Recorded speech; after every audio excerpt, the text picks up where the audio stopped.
So I would like to actually start with our first panel person. May I invite Stephen to come forward, but I have to read a little bit about him actually. His name is Stephen Spurrier, and this is a very long CV, so I have to sort of try to be short. Stephen actually has been exhibiting since 1966, and you all know what happened in 1966. The Print Council was established, so I want to make that connection between him and the Print Council of Australia. He held 31 solar exhibitions, including Interpret Gaze at Langford 120 in Melbourne, In Love with the Pencil, Wishing to Fly at the Graham Galleries and Editions, and his collaborations range from his exhibitions of collaborative artists' books with 13 artists entitled Little Treasures at 4 venues.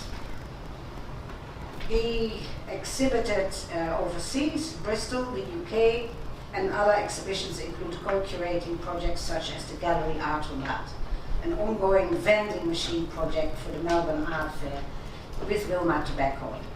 And then the Cask and the Aussie Icon with George Matulas, the National Gallery of Victoria, to coordinating the stamp collection, an artist project with Ron McLennan, and so it goes on and on and on.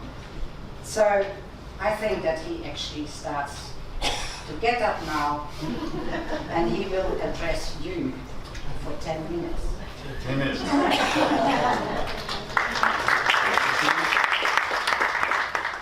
Now Eva Marie, my assistant here, is going to help me run through some imagery because she's a lot smarter than me.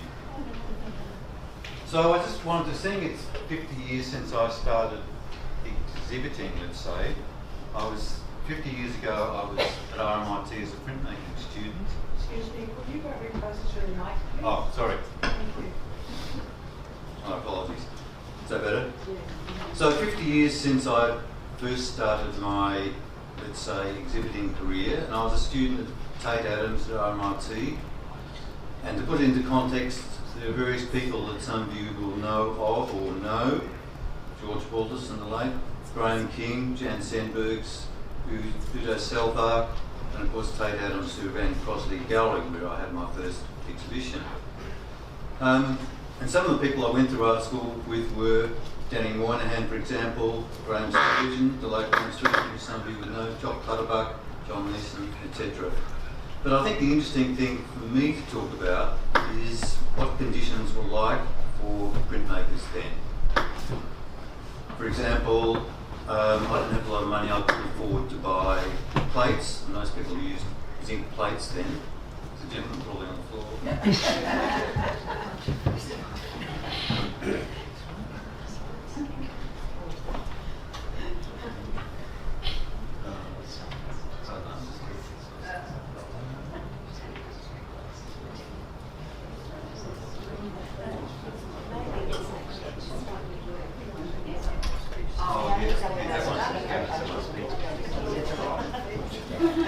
Sorry folks.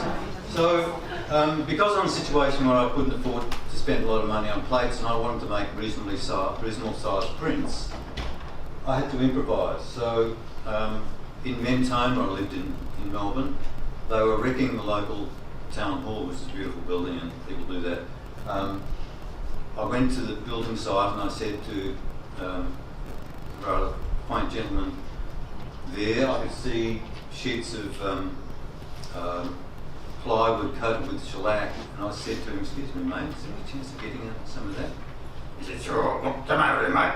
Put some of these on your roof rack and off you go." So I had big sheets of 3-ply that were coated with shellac, and we can go back to that. There we go. So I started making prints that were, in this case, 3 blocks, and it was it's an intaglio and relief woodcut. And I was very influenced by a lot of the Japanese printmakers who Tate Adams was showing across the gallery at the time, and that led me to make some more. We can go to the next one. And this is using the same process, but a bit later, where I was incorporating screen printing onto the intaglio and leaf works, and you can see the surrounding area, the neutral tone, is a screen printed area. And I was still in the throes of learning how to screen print. I couldn't learn screen printing at RMIT because there's no one there to teach it. So I had to go into industry and work as like a lucky apprentice for a local screen printer. And I learned very quickly that there are hazards in a lot of printmaking processes. This guy was using really toxic oil-based inks, and he had a very small ventilation fan in his small shop. And he died of lung cancer when he was 40. That'd be a warning. So now, as we all know, we all use very safe materials and work in really excellent conditions. For example, most of us use water-based screen inks now, not oil-based. So things have changed, and it's a wonderful thing for all of us. But after I left art school, because I've been called up for Vietnam, I needed to go teaching in order to delay that process for a year. And I went to a country school in Victoria in Yarram, and I thought I must keep my art practice going. I didn't have a press, so I put an ad in the local paper for a mangle. So I had a mangle, and as you would know, with the cast iron with wooden rollers, so they can't take a lot of pressure, otherwise you break the cast iron. But I improvised for a year until I was able to move back to Melbourne, where I was given access to RMIT studios at weekends through Tate, and sometimes worked there with George Wallace. He probably preferred him to have the place to himself. So, if we can go on. So I was improvising there and trying out new techniques. This is another combination of intaglio using the wood blocks with screen printing the greys and the blacks, and then screen printed over the intaglio. And in the next one,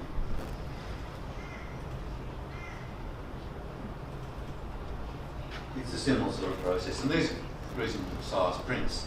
But the other factor that I found interesting in Melbourne at the time is it wasn't very easy to buy cotton rag paper.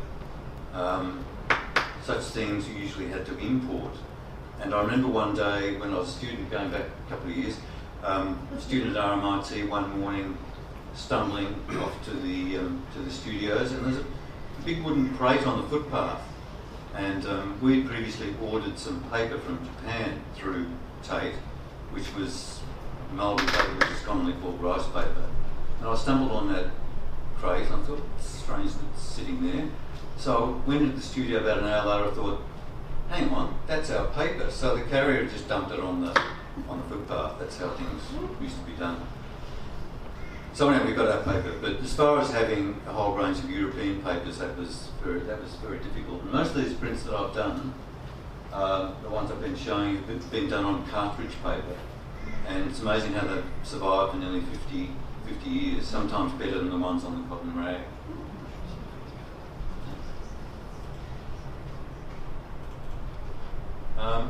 And then I made a series of screen prints that were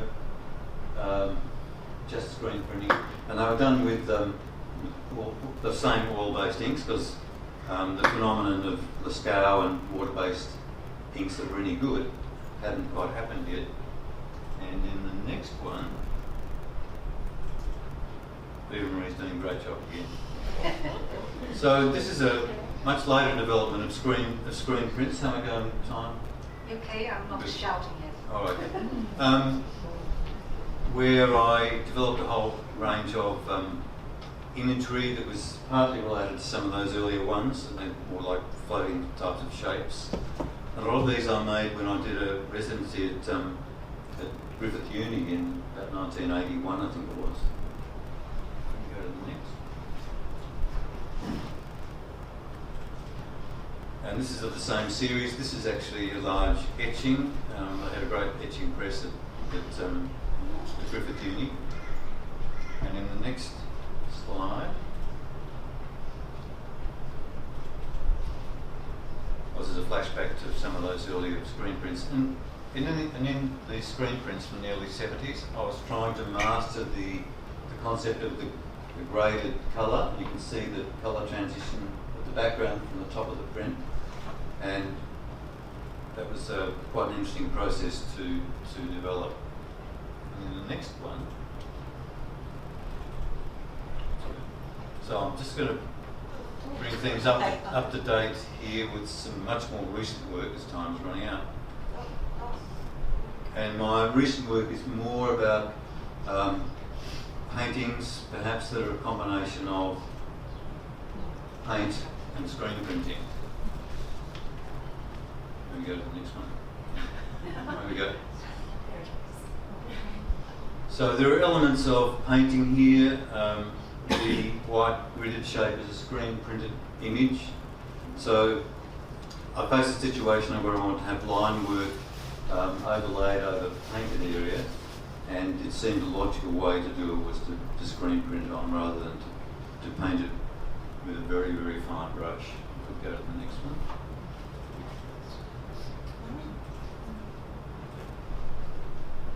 And this is a later series where I'm combining digital prints, and we maybe talk about that later, with painting and with screen printing. So it's a combination of three processes layered in different ways. Some of the screen printing is done early in the part, then painted, then screened again. But the basic background area is being done digitally.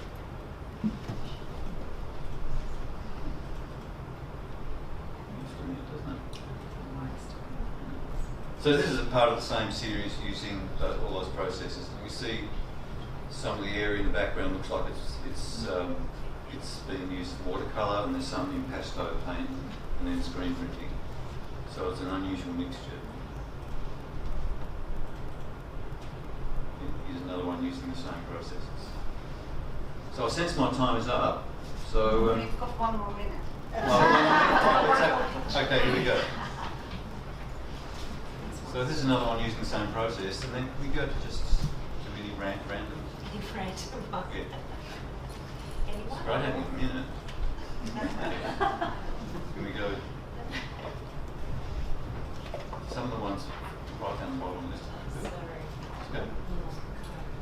It's a bit of revision here. Scroll. Yeah.